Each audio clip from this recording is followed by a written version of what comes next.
The Romancers. It was autumn in London, that blessed season between the harshness of winter and the insincerities of summer. A trustful season, when one buys bulbs and sees to the registration of one's vote, believing perpetually in spring and a change of government.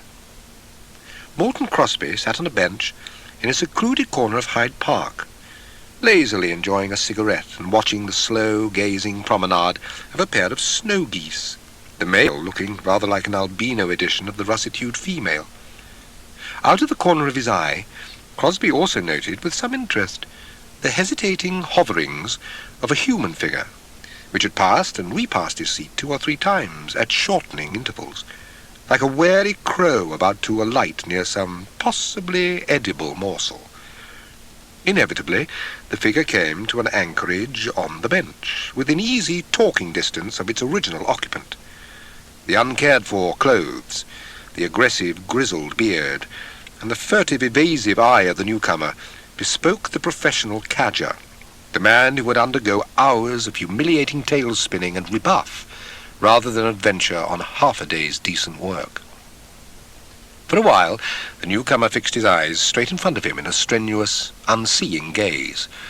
Then his voice broke out with the insinuating inflection of one who has a story to retail, well worth any loiterer's while to listen to. "It's a strange world," he said. As the statement met with no response, he altered it to the form of a question. "I dare say you found it to be a strange world, mister?" "As far as I'm concerned," said Crosby, "the strangeness has worn off in the course of 36 years. "Ah," said the greybeard, "I could tell you things that you'd hardly believe. Marvellous things that have really happened to me." "Nowadays there is not demand for marvellous things that have really happened," said Crosby discouragingly. "The professional writers of fiction turn these things out so much better.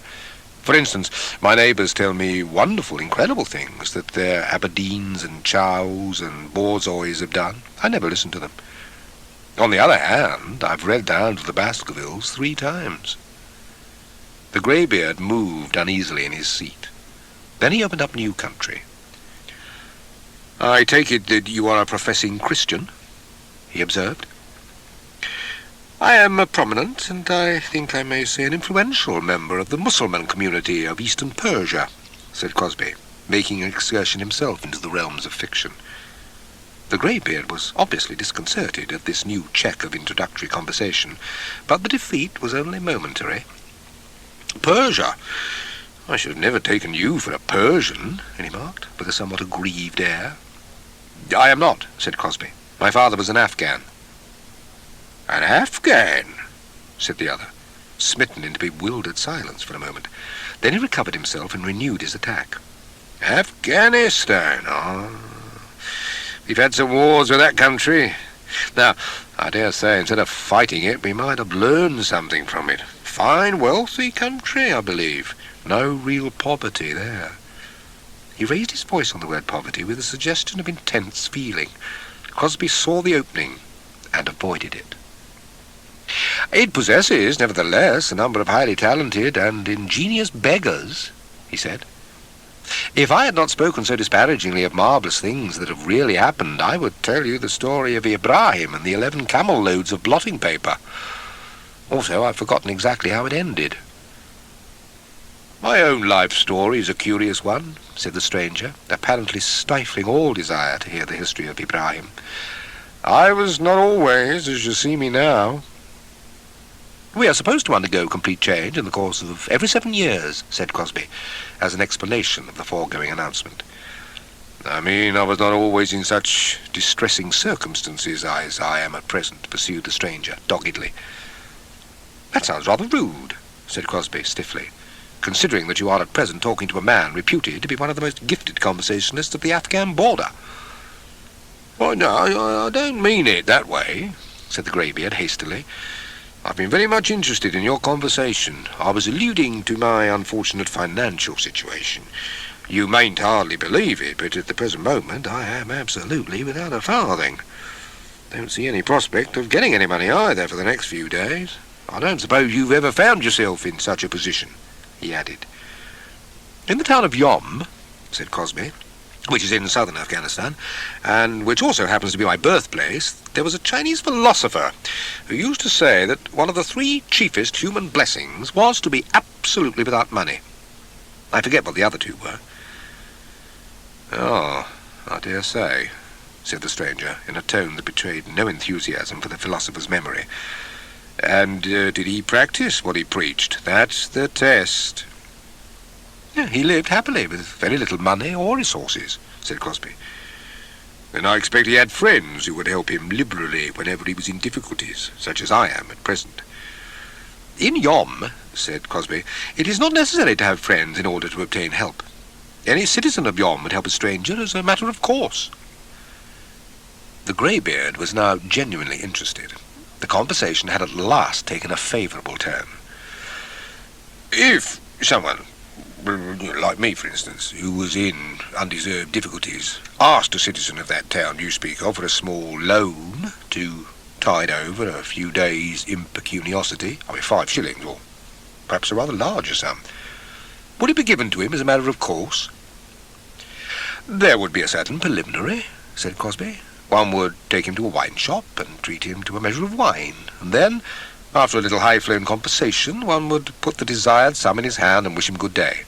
It is a roundabout way of performing a simple transaction, but in the East, always a roundabout." The listener's eyes were glittering. "Ah," he exclaimed, with a thin sneer ringing meaningly through his words. "I suppose you've given up all those generous customs since you left your town. Don't practice them now, I expect." "No one who has lived in Yom," said Crosby fervently, "and remembers its green hills covered with apricot and almond trees, and the cold water that rushes down like a caress from the upland snows, and dashes under the little wooden bridges. No one who remembers these things and treasures the memory of them would ever give up a single one of its unwritten laws and customs. To me they are as binding as though I still lived in that hallowed home of my youth."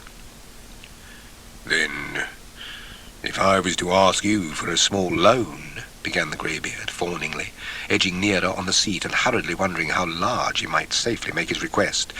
"If I was to ask you for, say—" "At any other time, certainly," said Crosby. "In the months of November and December, however, it is absolutely forbidden for any one of our race to give or receive loans or gifts. In fact, one does not willingly speak of them. It is considered unlucky.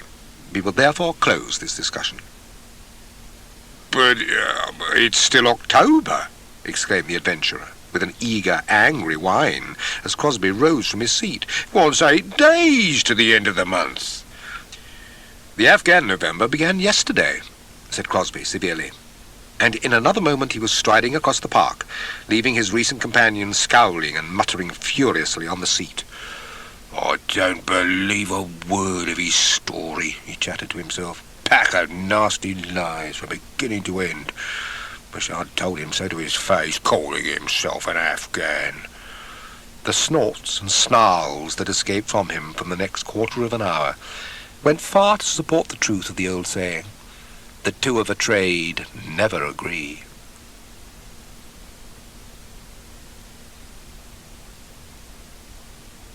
The Byzantine Omelette.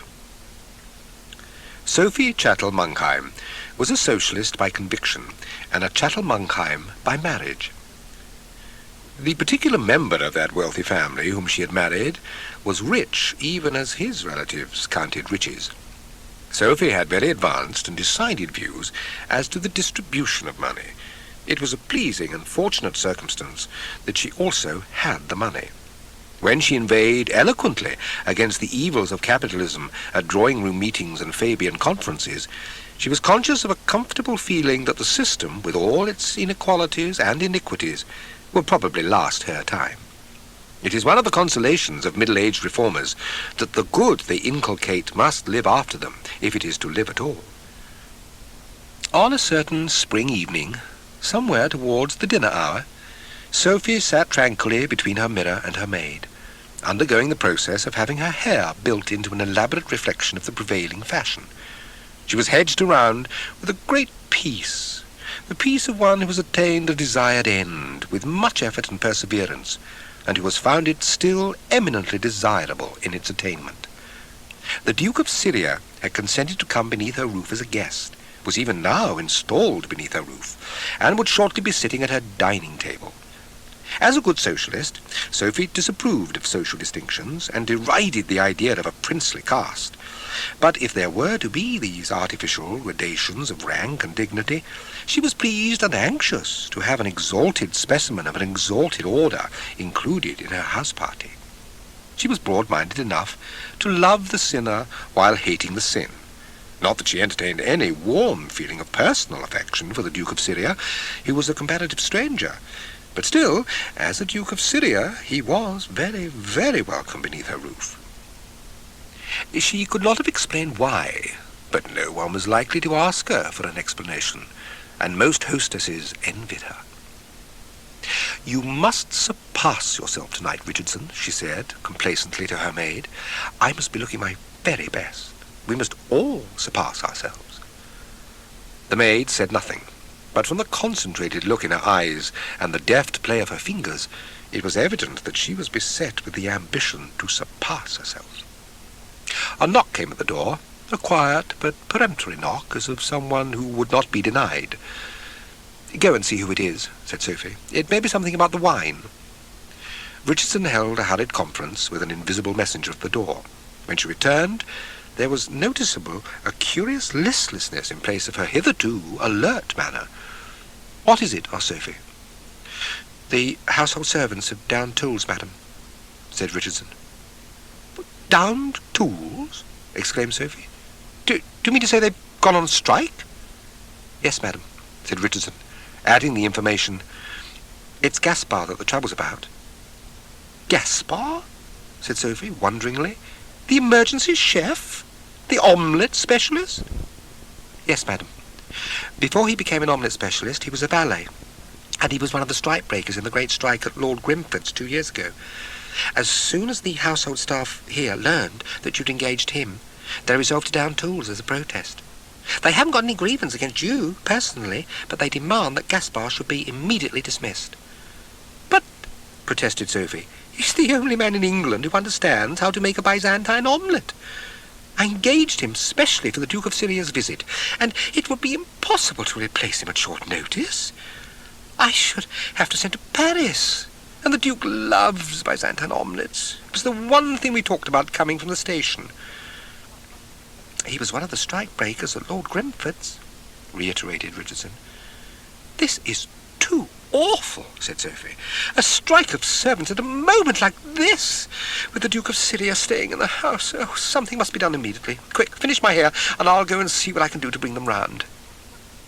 "I can't finish your hair, madam," said Richardson quietly, but with immense decision. "I belong to the union, and I can't do another half-minute's work till the strike is settled. I'm sorry to be disobliging."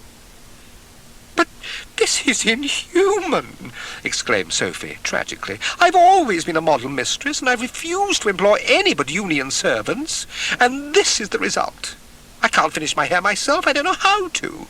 What am I to do? It's wicked." "Wicked is the word," said Richardson. "I'm a good Conservative, and I've no patience with this socialist foolery, asking your pardon. It's tyranny, that's what it is, all along the line. But I've my living to make, same as other people, and I've got to belong to the union. I couldn't touch another hairpin without a strike permit, not if you was to double my wages." The door burst open, and Catherine Malsom raged into the room. "Here's a nice affair," she screamed. "A strike of household servants without a moment's warning, and I'm left like this. I can't appear in public in this condition." After a very hasty scrutiny, Sophie assured her that she could not. "Have they all struck?" she asked her maid. "Not the kitchen staff," said Richardson. "They belong to a different union." "Well, dinner at least will be assured," said Sophie. "That is something to be thankful for." "Dinner!" snorted Catherine. "What on earth is the good of dinner when none of us will be able to appear at it? Look at your hair. Look at me. Or rather, don't." "Well, I know it's difficult to manage without a maid. Can't your husband be of any help to you?" asked Sophie despairingly. Henry? He's in a worse case than any of us. His man is the only person who really understands that ridiculous newfangled Turkish bath that he insists on taking with him everywhere. Well, surely he could do without a Turkish bath for one evening, said Sophie. I can't appear without hair, but a Turkish bath is a luxury. My good woman, said Catherine, speaking with a fearful intensity, Henry was in the bath when the strike started. In it. Do you understand? He's there now. Well, can't he get out? He doesn't know how to. Every time he pulls the lever marked release, it only releases hot steam. Now, there are two kinds of steam in the bath, bearable and scarcely bearable. He's released them both. By this time, I'm probably a widow. I simply can't send Gaspar away, wailed Sophie. I should never be able to secure another omelette specialist. Any difficulty that I may experience in securing another husband is, of course, a trifle beyond anyone's consideration, said Catherine bitterly. Sophie capitulated. Go, she said to Richardson, and tell the strike committee, or whoever are directing this affair, that Gaspar is herewith dismissed, and ask Gaspar to see me presently in the library, when I can pay him what is due to him and make what excuses I can, and then fly back and finish my hair. Some half an hour later, Sophie marshalled her guests in the grand salon, preparatory to the formal march to the dining room. Except that Henry Mawson was of the ripe raspberry tint that one sometimes sees at private theatricals representing the human complexion, there was little outward sign among those assembled of the crisis that had just been encountered and surmounted. But the tension had been too stupefying while it lasted, not to leave some mental effects behind it. Sophie talked at random to her illustrious guest, and found her eyes straying with increasing frequency towards the great doors, through which would presently come the blessed announcement that dinner was served. Now and again she glanced mirrorward at the reflection of her wonderfully coiffed hair, as an insurance underwriter might gaze thankfully at an overdue vessel that had ridden safely into harbour in the wake of a devastating hurricane. Then the doors opened, and the welcome figure of the butler entered the room. But he made no general announcement of a banquet in readiness, and the doors closed behind him. His message was for Sophie alone. "There is no dinner, madam," he said gravely. "The kitchen staff have downed tools. Gaspar belongs to the Union of Cooks and Kitchen Employees, and as soon as they heard of his summary dismissal at a moment's notice, they struck work. They demand his instant reinstatement and an apology to the Union. I may add, madam, that they are very firm. I've been obliged even to hand back the dinner rolls that were already on the table." After the lapse of 18 months, Sophie Chattel-Monkheim is beginning to go about again among her old haunts and associates, but she still has to be very careful. The doctors will not let her attend anything at all exciting, such as a drawing-room meeting or a Fabian conference. It is doubtful indeed whether she wants to.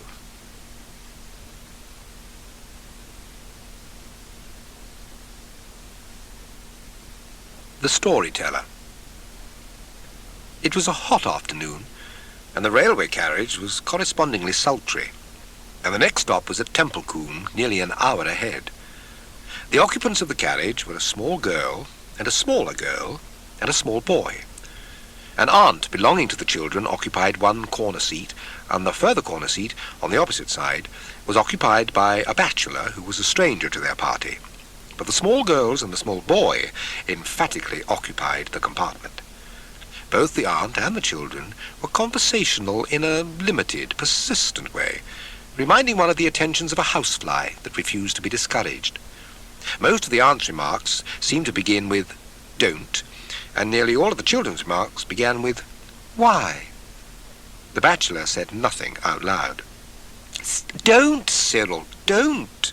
exclaimed the aunt, as the small boy began smacking the cushions of the seat, producing a cloud of dust at each blow. "Come and look out of the window," she added. The child moved reluctantly to the window. "Why are those sheep being driven out of that field?" he asked. "I expect they're being driven to another field where there is more grass," said the aunt weakly. "But There is lots of grass in that field, protested the boy. There's nothing else but grass there. Aunt, there's lots of grass in that field. Perhaps the grass in the other field is better, suggested the aunt fatuously. Why is it better? Came the swift, inevitable question. Oh, look at those cows, exclaimed the aunt. Nearly every field along the line had contained cows or bullocks, but she spoke as though she were drawing attention to a rarity. Why is the grass in the other field better? Persisted Cyril. The frown on the bachelor's face was deepening to a scowl. He was a hard, unsympathetic man, the aunt decided in her mind. She was utterly unable to come to any satisfactory decision about the grass in the other field. The smaller girl created a diversion by beginning to recite On the Road to Mandalay. She only knew the first line, but she put her limited knowledge to the fullest possible use. She repeated the line over and over again in a dreamy but resolute and very audible voice. It seemed to the bachelor as though someone had had a bet with her that she could not repeat the line aloud 2,000 times without stopping. Whoever it was who had made the wager was likely to lose his bet. Come over here and listen to a story, said the aunt, when the bachelor had looked twice at her and once at the communication cord. The children moved listlessly towards the aunt's end of the carriage. Evidently, her reputation as a storyteller did not rank high in their estimation.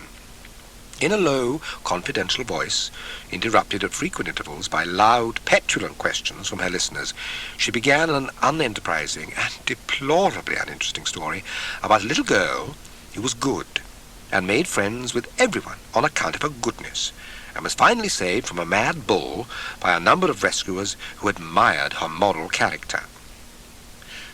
Wouldn't they have saved her if she hadn't been good? Demanded the bigger of the small girls. It was exactly the question that the bachelor had wanted to ask. Well, yes, admitted the aunt lamely, but I don't think they would have run quite so fast to her help if they'd not liked her so much. It's the stupidest story I've ever heard, said the bigger of the small girls with immense conviction. I didn't listen after the first bit. It was so stupid, said Cyril. The smaller girl made no actual comment on the story, but she had long ago recommenced a murmured repetition of her favourite line. You don't seem to be a success as a storyteller, said the bachelor suddenly from his corner. The aunt bristled in instant defence of this unexpected attack. It's a very difficult thing to tell stories that children can both understand and appreciate, she said stiffly. I don't agree with you, said the bachelor. Perhaps you would like to tell them a story, was the aunt's retort. Tell us a story, demanded the bigger of the small girls. Once upon a time, began the bachelor, there was a little girl called Bertha, who was extraordinarily good. The children's momentarily aroused interest began at once to flicker. All stories seemed dreadfully alike, no matter who told them. She did all that she was told. She was always truthful. She kept her clothes clean, ate milk puddings as they were jam tarts, learned her lessons perfectly, and was polite in her manners. Was she pretty? Asked the bigger of the small girls. Not as pretty as any of you, said the bachelor, but she was horribly good. There was a wave of reaction in favour of the story. The word horrible, in connection with goodness, was a novelty that commended itself. It seemed to introduce a ring of truth that was absent from the aunt's tales of infant life. She was so good, continued the bachelor, that she won several medals for goodness, which she always wore, pinned onto her dress. There was a medal for obedience, another medal for punctuality, and a third for good behaviour. They were large metal medals, and they clicked against one another as she walked. No other child in the town where she lived had as many as 3 medals, so everybody knew that she must be an extra good girl. Horribly good, quoted Cyril. Everybody talked about her goodness, and the prince of the country got to hear about it. And he said that as she was so very good, she might be allowed once a week to walk in his park, which was just outside the town. It was a beautiful park, and no children were ever allowed in it. So it was a great honour for Bertha to be allowed to go there. "Weren't there any sheep in the park?" demanded Cyril. No, said the bachelor, there were no sheep. "Why weren't there any sheep?" Came the inevitable question arising out of that answer. The aunt permitted herself a smile, which might almost have been described as a grin. There were no sheep in the park, said the bachelor, because the prince's mother had once had a dream that her son would either be killed by a sheep or else by a clock falling on him. For that reason the prince never kept a sheep in his park or a clock in his palace. The aunt suppressed a gasp of admiration. "Was the prince killed by a sheep or by a clock?" asked Cyril. He is still alive, so we can't tell whether the dream will come true, said the bachelor unconcernedly. Anyway, there were no sheep in the park, but there were lots of little pigs running all over the place. "What colour were they?" Black, with white faces. White, with black spots. Black all over. Grey, with white patches, and some were white all over. The storyteller paused to let a full idea of the park's treasures sink into the children's imaginations. Then he resumed. Bertha was rather sorry to find that there were no flowers in the park. She had promised her aunts, with tears in her eyes, that she would not pick any of the kind prince's flowers, and she had meant to keep her promise. So, of course, it made her feel silly to find that there were no flowers to pick. "Why weren't there any flowers?" Because the pigs had eaten them all, said the bachelor promptly. The gardeners had told the prince that you couldn't have pigs and flowers, so he decided to have pigs and no flowers. There was a murmur of approval at the excellence of the prince's decision. So many people would have decided the other way. There were lots of other delightful things in the park. There were ponds with gold and blue and green fish in them, and trees with beautiful parrots that said clever things at a moment's notice, and hummingbirds that hummed all the popular tunes of the day. Bertha walked up and down and enjoyed herself immensely, and thought to herself, if I were not so extraordinarily good, I should not have been allowed to come into this beautiful park and enjoy all that there is to be seen in it. And her 3 medals clinked against one another as she walked, and helped to remind her how very good she really was. Just then, an enormous wolf came prowling into the park to see if he could catch a fat little pig for its supper. "What colour was it?" asked the children amid an immediate quickening of interest. Mud colour, all over, with a black tongue and pale grey eyes that gleamed with unspeakable ferocity. The first thing that it saw in the park was Bertha. Her pinafore was so spotlessly white and clean that it could be seen from a great distance. Bertha saw the wolf, and saw that it was stealing towards her, and she began to wish that she had never been allowed to come into the park. She ran as hard as she could, and the wolf came after her with huge leaps and bounds. She managed to reach a shrubbery of myrtle bushes, and she hid herself in one of the thickest of the bushes.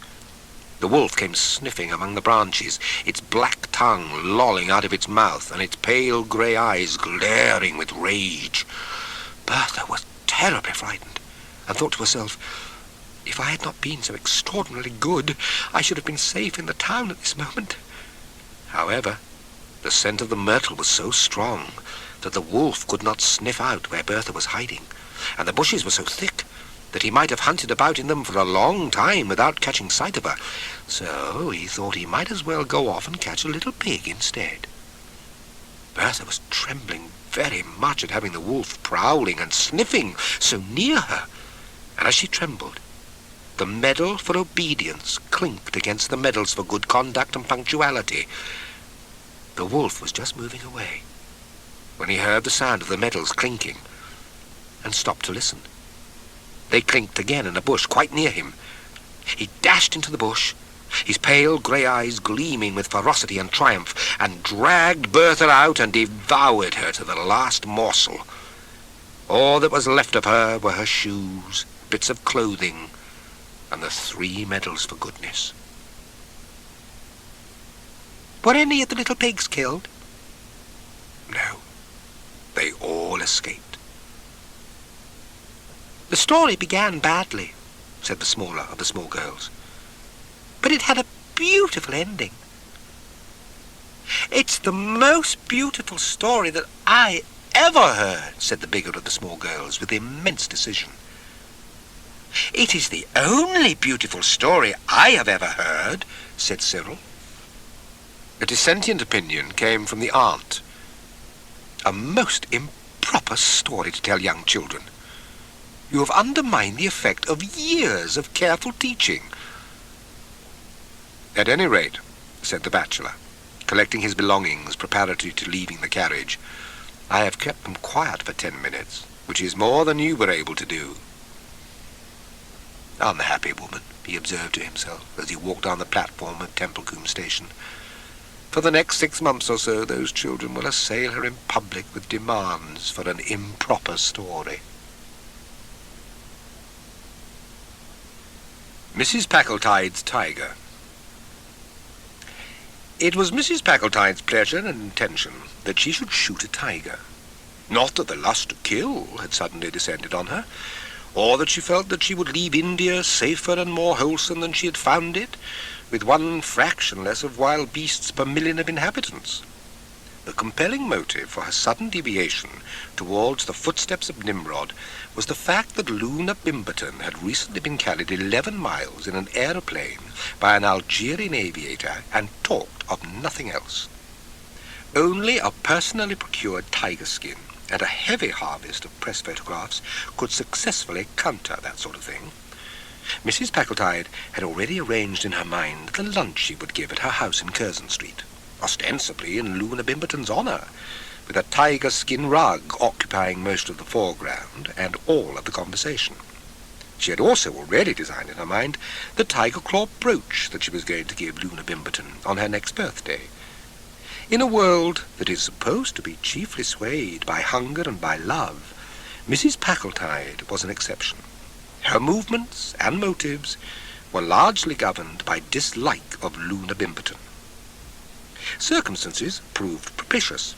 Mrs. Packletide had offered 1,000 rupees for the opportunity of shooting a tiger without overmuch risk or exertion, and it so happened that a neighbouring village could boast of being the favoured rendezvous of an animal of respectable antecedents, which had been driven by the increasing infirmities of age to abandon game-killing and confine its appetite to the smaller domestic animals. The prospect of earning the 1,000 rupees had stimulated the sporting and commercial instinct of the villagers. Children were posted night and day on the outskirts of the local jungle to head the tiger back in the unlikely event of his attempting to roam away to fresh hunting grounds, and the cheaper kinds of goats were left about with elaborate carelessness to keep him satisfied with his present quarters. The one great anxiety was lest he should die of old age before the date appointed for the Mem Sahib's shoot. Mothers, carrying their babies home through the jungle after the day's work in the fields, hushed their singing, lest they might curtail the restful sleep of the venerable herd robber. The great night duly arrived, moonlit and cloudless. A platform had been constructed in a comfortable and conveniently placed tree, and thereon crouched Mrs. Packletide and her paid companion, Miss Mebbin. A goat, gifted with a particularly persistent bleat, such as even a partially deaf tiger might be reasonably expected to hear on a still night, was tethered at the correct distance. With an accurately sighted rifle and a thumbnail pack of patience cards, the sportswoman awaited the coming of the quarry. "I suppose we are in some danger," said Miss Mebbin. She was not actually nervous about the wild beast, but she had a morbid dread of performing an atom more service than she had been paid for. "Nonsense," said Mrs. Packletide. "It's a very old tiger. It couldn't spring up here even if it wanted to." "If it's an old tiger, I think you ought to get it cheaper. 1,000 rupees is a lot of money." Louisa Mebbin adopted a protective elder sister attitude towards money in general, irrespective of nationality or denomination. Her energetic intervention had saved many a rouble from dissipating itself in tips in some Moscow hotel, and francs and centimes clung to her instinctively under circumstances which would have driven them headlong from less sympathetic hands. Her speculations as to the market depreciation of tiger remnants were cut short by the appearance on the scene of the animal itself. As soon as it caught sight of the tethered goat, It lay flat on the earth, seemingly less from a desire to take advantage of all available cover than for the purpose of snatching a short rest before commencing the grand attack. "I believe it's ill," said Louisa Mebbin, loudly in Hindustani, for the benefit of the village headman, who was in ambush in a neighbouring tree. "Hush!" said Mrs. Packletide, and at that moment the tiger commenced ambling towards his victim. Now, urged Miss Mebbin with some excitement. "If he doesn't touch the goat, we needn't pay for it." The bait was an extra. The rifle flashed out with a loud report, and the great tawny beast sprang to one side and then rolled over in the stillness of death.